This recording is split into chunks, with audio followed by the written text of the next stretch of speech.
আসসালামু আলাইকুম। Hello guys, সবাই কেমন আছেন? আশা করি সবাই ভালো আছেন। দেখেন কোথায় চলে আসছি আজকে। এটা হচ্ছে চট্টগ্রামের ভাটিয়ারির বঙ্গোপসাগরের তীরে।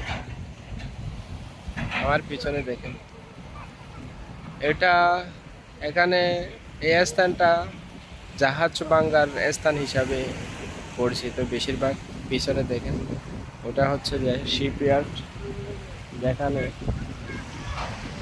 বড় বড় জাহাজ, পুরাতন জাহাজগুলো যেগুলো অকেজো হয়ে গেছে, ওরা এগুলো ভাঙার জন্য এই ধরনের শিপইয়ার্ডে আনা হয়। দেখেন একেবারে বঙ্গোপসাগরে অনেক দূর পর্যন্ত দখল করে ওরা ব্যবসা প্রতিষ্ঠান করতেছে। পিছনে এখন যেহেতু সন্ধ্যার সময়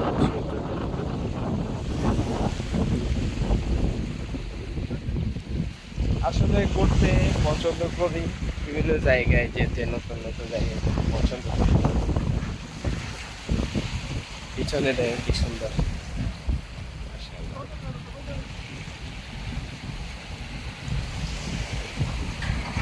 প্রকৃতি স্নিগ্ধতায় নিজেকে মাতিয়ে তুলতে এবং নিজের সময়গুলো অতিবাহিত করতে খুব বেশি পছন্দ করি।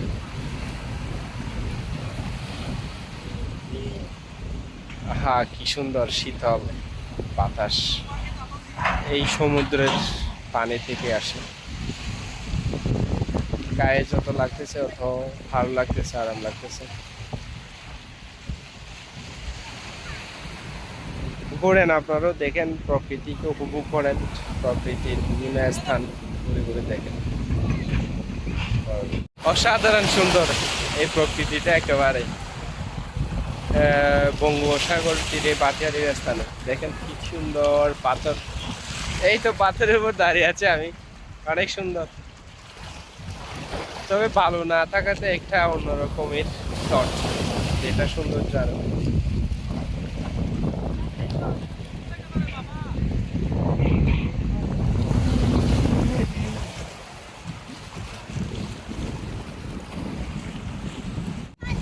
এটা চট্টগ্রামের ভাটিয়ারির বঙ্গোপসাগরের তীরে।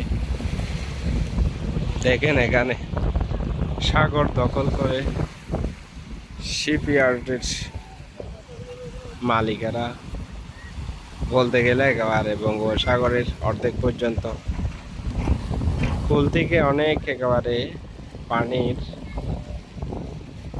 অনেক দূর পর্যন্ত দখল করে ওরা ব্যবসায়িক প্রতিষ্ঠান, ব্যবসায়িক কাজ পরিচালনা করতেছে। হয়তো এটা সরকারের পক্ষ থেকে লিজ নিয়ে ওরা তাদের ব্যবসা প্রতিষ্ঠান পরিচালনা করে। আসলে বিকেলবেলায় বঙ্গোপসাগরের নদীর তীরে অথবা খালের তীরে আসলে অনেক ভালো লাগে মনটা। বঙ্গোপসাগরের মধ্যে ছোট ছোট যেগুলো বলা হয় ডিঙ্গি বোট বা ইঞ্জিন চালিত বোট, দেখেন এটা। তবে সুন্দর নেই, কক্সবাজার সমুদ্র সৈকত যেভাবে সুন্দর এখানে বালির দেখা যাচ্ছে না।